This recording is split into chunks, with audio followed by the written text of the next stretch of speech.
So I make it no qualms or no question really that I am a huge fan when it comes to Hogwarts Legacy. I really like this game. I'm playing it on stream much as possible.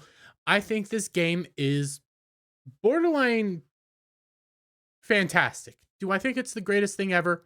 No. Do I have problems with some areas? Yes. Do I think that it could improve? 100%. I don't think there's such a thing as a objectively perfect video game. I have problems with Pokemon. Even though I'm a huge fan of Pokemon, I have problems. That being said, Hogwarts Legacy achieved immense amounts of praise and glory and became one of the largest games sold this year, probably going to be game of the year in my book, solely because of one thing. Solely because of one thing. That was the push back against it. The massive push to boycott it, the massive push to say, if you buy this game, you're nothing more than a bigot. That is what helped propel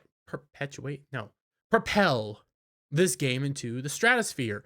And you come over here, we go back to this. Hogwarts Legacy's UK first week sales are 80% higher than Elden Ring. Remember, this was week 1 of the initial launch when it's only on 3 different this is also physical sales, but it's only on 3 different consoles: PS5, Xbox Series, and PC.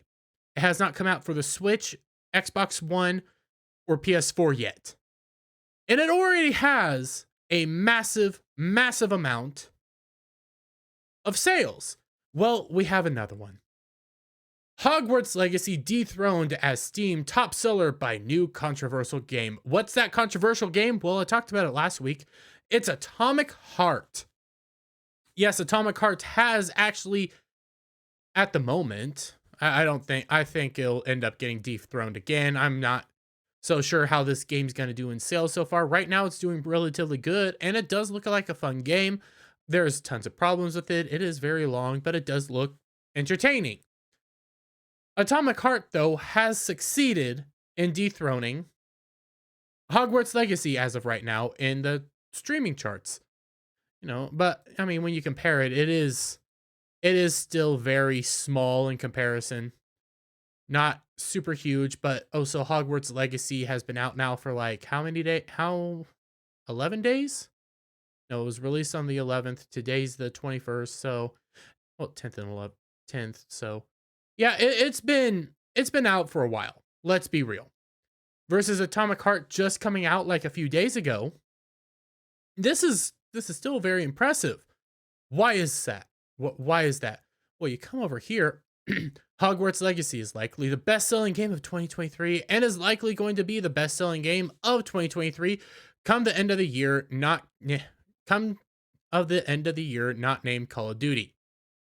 Yeah, I don't even think Call of Duty could outpace Hogwarts Legacy.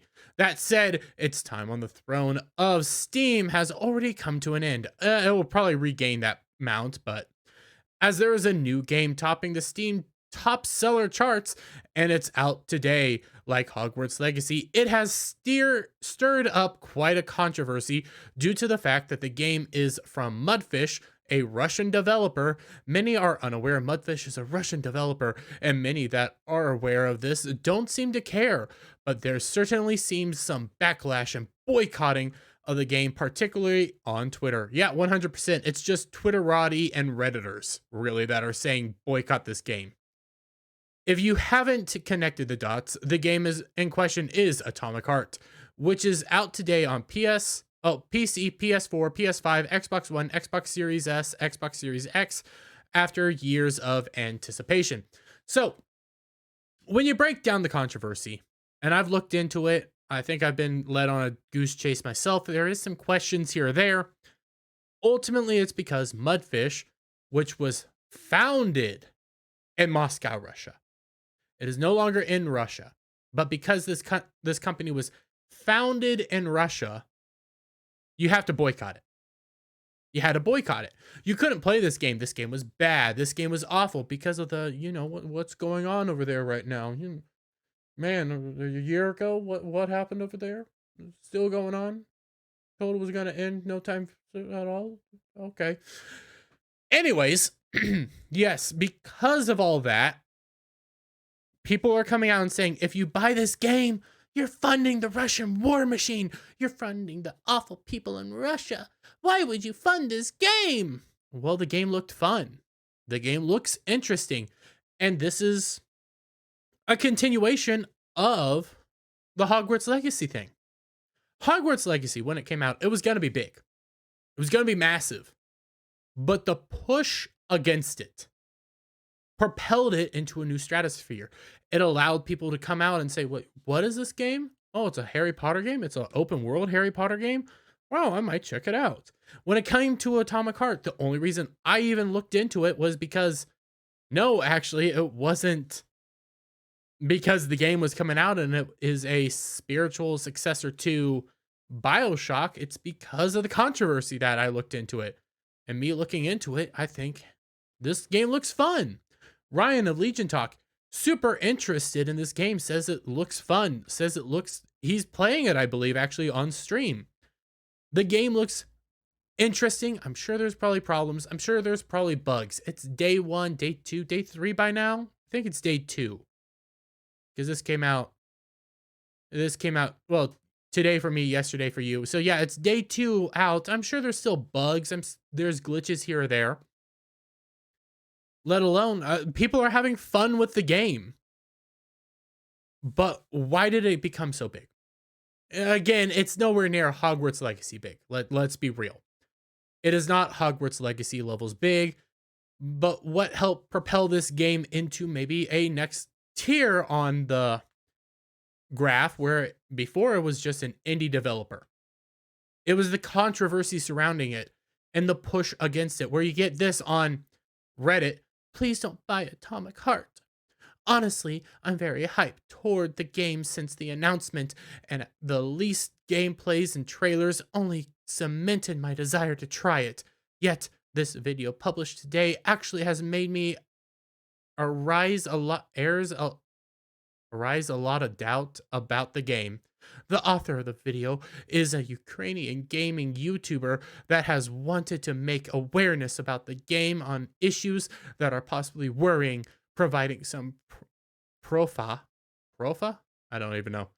To his accusation from funding coming from the societies that are funding Russian war machine, data collecting from the Secret Service, and very strong marketing based on communist nationalism, aside from some random tantrums concerning the sexualization and objectification of modern medias. The rest of the problematic being brought her hair rises, right, better, brought here, oh, that's what it is, raises a lot of concerns. And unlike Hogwarts Legacy,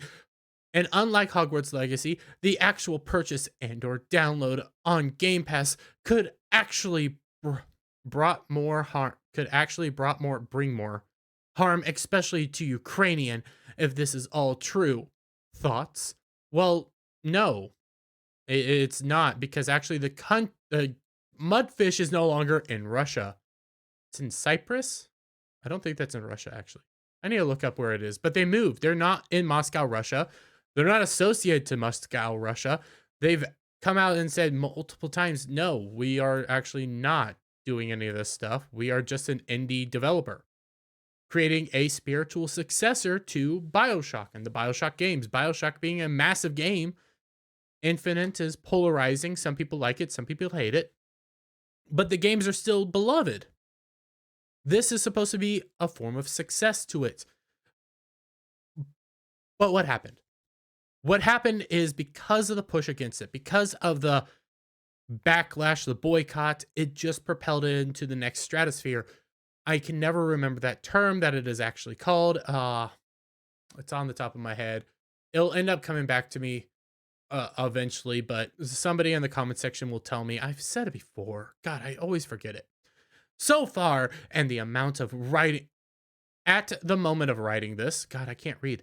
The game has very positive user reviews on Steam, with 89% of nearly 2,000 user reviews reviewing the game positively. Well, at the moment, yeah. 3,000 reviews up, 385 down. So far, it's pretty darn good. Come over here, it's similar to Hogwarts. This, combined with the fact that it's topped the Steam charts, suggests the backlash and boycott of the game there has been wait. The backlash and boycott of the game there has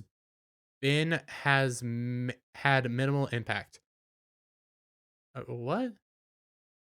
I feel like they wrote that wrong, but the backlash has had minimal impact. In fact, there's a case to be made. It only helped the game, as there is no such thing as bad attention in the video game industry. Boycotts and backlash are often just free marketing. You think? Last month, what did we have? Well, just a few weeks ago, what did we have? Hogwarts Legacy. Hogwarts Legacy came out massive. It came out swinging. People were excited for this game. People were buying the deluxe edition, the collector's editions. They were buying those up like candy. Why? Because of the backlash and the pushback against the game. That's why people were so interested in buying that game. That's why this game, as of right now, is still relatively high. It's not the greatest thing ever. It's not fantastic. But for an indie developer, because again, Mudfish is not some massive developer. This is an independent game, essentially. This is more of an indie developer. They've been working on this for years. Excuse me. For an indie developer, this is huge. This is a success. This has launched into another level of gaming. And more stories like this are awesome. And this also goes to show that sometimes when you push back against something that people are actually interested in, it doesn't work. Take Eric July, for example. Rippaverse. Yeah, there was a positive push for it, but all the people that came out and said, no, don't buy it, don't buy it, that only helps propel it. That only helps facilitate it. I do not believe in a thing called hate watching or anything like that, but I will admit, word of mouth allows people to go look at it, and then they say, hey, I don't like this. Or, hey, this actually looks kind of cool. That's what the power is. The people are the power. And when you yell and scream, don't buy something, they're going to go look at it and judge them for themselves. Because at the end of the day, we judge based on ourselves. I never tell you guys don't do something. Well, unless it's harassing somebody or spamming. Other than that, go out and do it yourself. Go out and check out this game. Go out and play this game. I'm not playing it right now. I might play it later after Hogwarts Legacy. But at the time of this, the game looks fun. If you want to play it, play it. If you don't, don't. I don't care either way. With that being said, though, let me get you guys' thoughts down in the comments below. If you like this video, give it a thumbs up. Share it out with your friends. Hit that subscribe button. Hit that notification bell for every time I put out a new video and go live. And I'll see you guys on the next one. Bye for now.